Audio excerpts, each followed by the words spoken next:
When I was 18, I was in a really dark place in my life. I had been struggling with my mental health for a number of years, and at this time it had started to hit a critical point. I was incredibly depressed, anxious, and had very little hope in my future.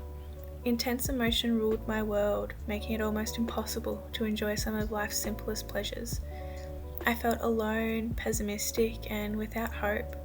My life felt like a black hole, sucking in all the light around it, providing nothing but more deep emptiness. I spent my 18th birthday in a psychiatric hospital managing my mental illnesses, which sucked, but looking back at it now, I'm very thankful for the experience I had and insight I gained. The first thing I did on my birthday was take my 4-hour unescorted leave to get my first tattoo. Typical, right? I got the quote, "You're the only one that can save yourself," tattooed on my left arm. At this point in my life, I was still struggling to keep my mental health above water, but it was a critical turning point for me, realizing that for us to truly recover, we must want the help. We may feel like we are drowning in a sea of our own emotions, but for the person in the boat to help you up, we have to reach out with our own hands. Over the following years, I had a few more admissions, but what really changed my life was DBT. DBT is short for Dialectical Behaviour Therapy. It was an intensive therapy course that lasted 1 year with 2 sessions each week, one being a group session and another being a one-on-one session with a psychologist. DBT has strict rules like arriving on time, maximum of missed sessions, and homework. I was let go the first year I tried DBT by missing too many sessions. I was deeply upset, feeling like I had failed myself, but I had a drive within myself to complete it for my own well-being. I ended up trying again the following intake, completing the full course and even repeating the course again the following year to reinforce all the things that I had learned. It was an intense experience being confronted with some of the parts of yourself you wish to ignore or pretend were not there. I spent a lot of time in deep self-reflection, questioning who I was to myself, to others, and to the world around me. Where was my place in the world? Were my thoughts of others truly fact or myth? Was I living mindfully or just sitting in autopilot, letting the world pass me by? DBT opened my eyes to the true experience of life, culling away the belief systems and bad habits that no longer serve to enrich my life.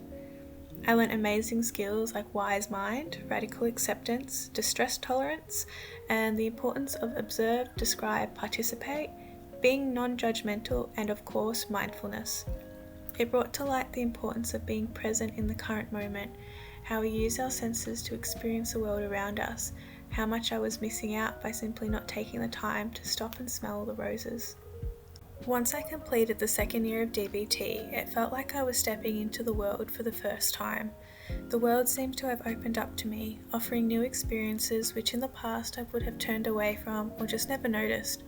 Even the days where dark clouds hung over my head, obstructing the light within me, I felt a sense of ease, knowing that I may not feel okay in the present moment, but the feeling wouldn't last forever. Like the tides at the beach, I had radically accepted that the water would not stay in place forever. Sometimes it would come in close, maybe too close for comfort, but in time it would retreat back out, giving me the space I needed. I had a new understanding of emotion, not categorizing certain emotions as good or bad, but just for what they were, asking myself, why has this emotion come up? What is it trying to tell me? I felt connected again, armed with a set of skills to help guide me through the world. I no longer felt hopeless, but instead eager to experience and engage with the world around me. Every day I use one skill or another, sometimes without even noticing until reflecting on my day later on. It's impacted my life greatly, and even through the pain and tears I experienced, I now have a new respect and appreciation for what I've been through, what I've learned, and how I live in the world today. I sometimes experience my emotions like the weather in the sky, more specifically Melbourne weather. There are days full of cold, gloomy rain with frequent pockets of intense sunshine followed by heavy winds or thunderstorms. I used to ignore the sunshine altogether, focusing on sheltering away from the rain, wind and storm, but to only realize that I let the moments of sunshine pass me by mindlessly. Now I accept the rain and embrace the moments of sunshine, even if they are followed by heavy storms. The fact is, we cannot live in constant sunshine. We need the rain to water our flowers, or storms to blow down twigs and trees to make room for new life.